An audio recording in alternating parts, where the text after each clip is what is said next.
Teenage angst. It sucks to have, and it sucks to deal with people who have it. So for this match, we have two angsty teenagers with daddy issues. Prince Zuko of the Fire Nation, and Kylo Ren of the First Order. I will be taking a look at their equipment, attributes, and capabilities at various ranges to determine who would win. For this match, I will be using Zuko at the end of Book 3. Kylo Ren will be based on his appearance in Episode 7, including the movie and the novelization. Seeing as both characters are in a series that is still going and could have drastic character developments, I feel it is important to say I won't do a rematch if new material comes out. Sorry, I'm not Death Battle, and I don't feel like doing a Goku vs. Superman 2. Prince Zuko is the firstborn male to then Prince Ozai.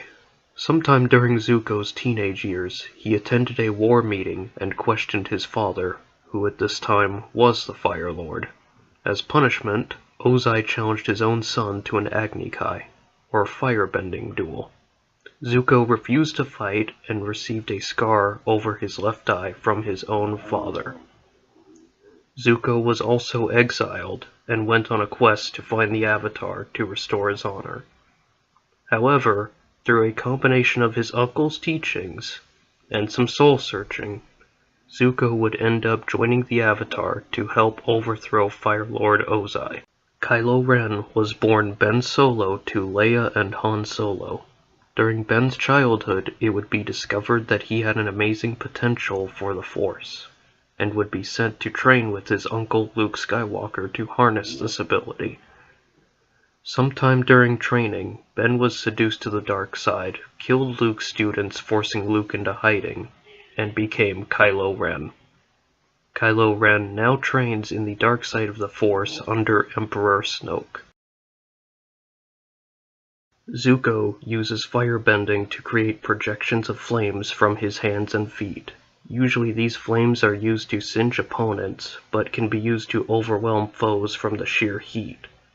Kylo Ren brings telekinesis to long range. His level of telekinesis is so great, he casually held a blaster bolt midair for minutes, before releasing the bolt. Also, he can choke people telekinetically, just like his grandpa Vader. Kylo Ren has some skill in telepathic attacks, as he can probe information out of people. In long range, Zuko has more lethality, but Kylo Ren has more variety. I mulled this over, and I'm going to have to call long range even.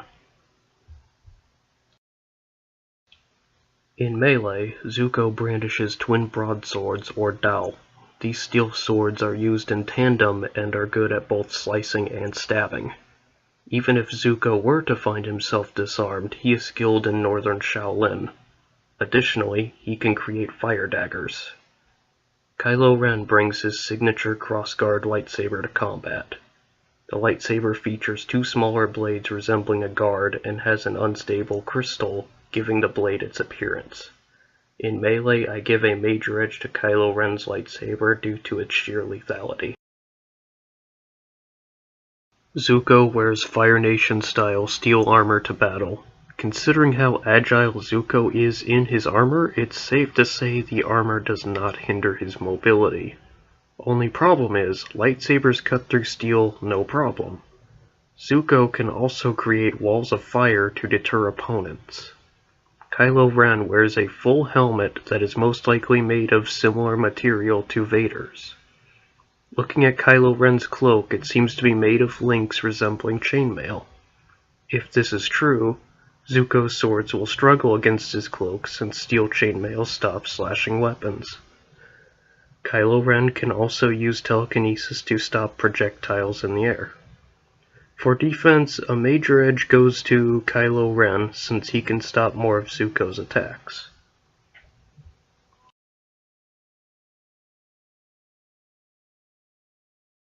Zuko is very athletic and acrobatic. As previously mentioned, his armor does not seem to hinder him whatsoever. Zuko is rarely shown getting tired, Hell, he fought Katara twice in the North Pole. Kylo Ren also has impressive stamina. After getting shot in the gut by a bowcaster, he still had the stamina to chase after Finn and Rey, get ahead of them, and challenge them both to a duel. Surviving a bowcaster bolt is no easy feat, considering a direct hit can send grown men in blast armor flying. Normally, I give the edge to agility and stamina, but I can't ignore the absurd damage Kylo Ren can shrug off, and give him a solid edge in physique. At the end of Book 3, most of Zuko's mental issues were resolved and his honor restored, but as Fire Lord he had anxiety and paranoia issues. In short, Zuko doesn't have the best bill of mental health. Zuko's fighting style is very aggressive, utilizing swift dynamic strikes to overwhelm foes and break their defenses. Even with all this said, Zuko is still a cunning fighter who received formal training as a Fire Nation soldier. Zuko has been shown to be stealthy, as he once rescued Aang by himself from a Fire Nation compound. Kylo Ren is in a constant struggle between the light and the dark, often attempting to snuff out any light in himself. When faced with disappointment, Kylo Ren is quick to lash out in anger on machines and the nearest neck he can force choke. On screen, Kylo Ren has had 2 major duels. Effortlessly, Kylo Ren defeated Finn, but narrowly lost to Rey. Overall, while both do not have the best mental health, Kylo Ren is more unstable and thus Zuko gets a moderate edge.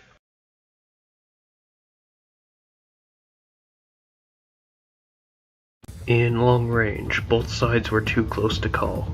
In melee, Kylo Ren's lightsaber received a massive edge. When it came to defense, Kylo Ren got the edge. In physical X factors, Kylo Ren has the advantage. Zuko brought Kylo Ren's edge streak to a halt in mental factors. But the question remains, who is the bigger edgelord?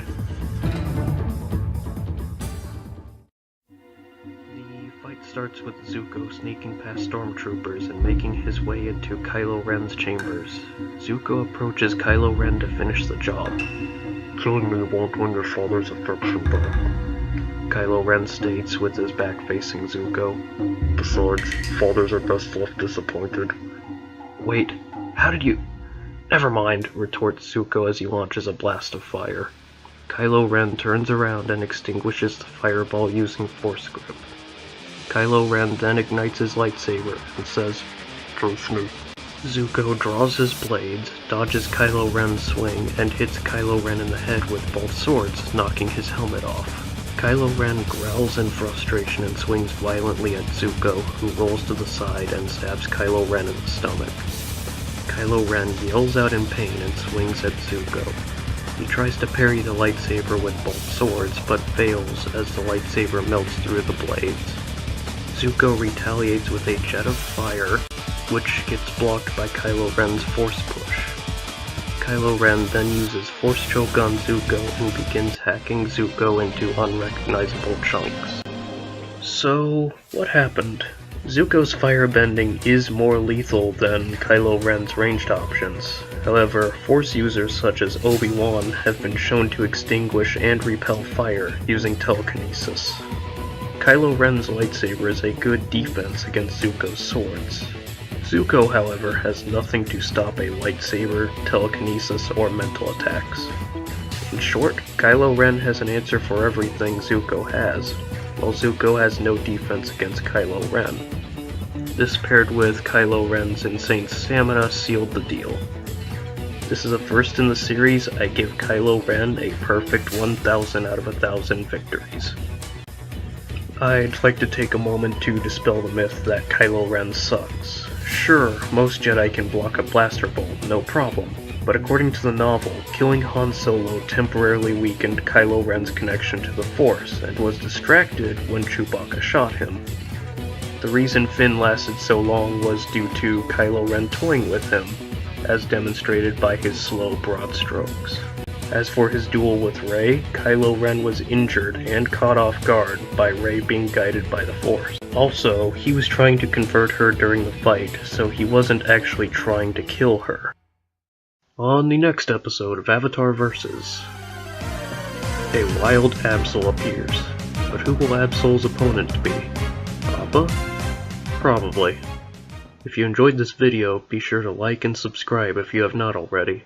Also, comment any suggestions you have for a future episode.